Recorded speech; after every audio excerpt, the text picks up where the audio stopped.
Bien, pour être allé voir ce qui se passe sur le site de LifeSite News à Toronto, il y a beaucoup d'informations de leurs actions, entre autres aux États-Unis.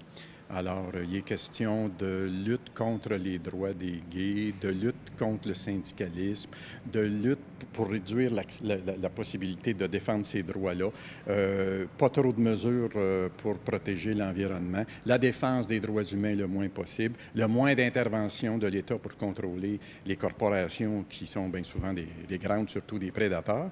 Alors, il y a tout un agenda qui est caché derrière ça. Je ne suis même pas sûr que tout le monde de Provis sont au courant de ça. Mais c'est réel. Et au Canada, ça s'est appliqué par des coupures. À Cairos, par exemple, 7 millions. Il y a d'autres groupes qui ont été victimes de ça, je pense à Alternative. On regarde comment le gouvernement conservateur a manipulé au niveau de droits et démocratie pour réduire, dans le fond, l'esprit critique de ces organismes-là. Dans le tiers-monde, les gens qui sont là-dessus, ils se font enlever, ils se font torturer, puis ils se font tuer. Et à très grande échelle, ce n'est pas à petite échelle, cette histoire-là.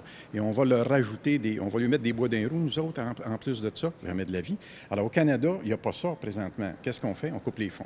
On coupe les fonds, on étouffe des organismes et tout simplement, on leur empêche de faire un travail de défense de la démocratie, des droits humains. Ce que je voudrais aussi dire, c'est que moi, je déplore que dans l'Église actuellement, il y a une espèce d'omerta.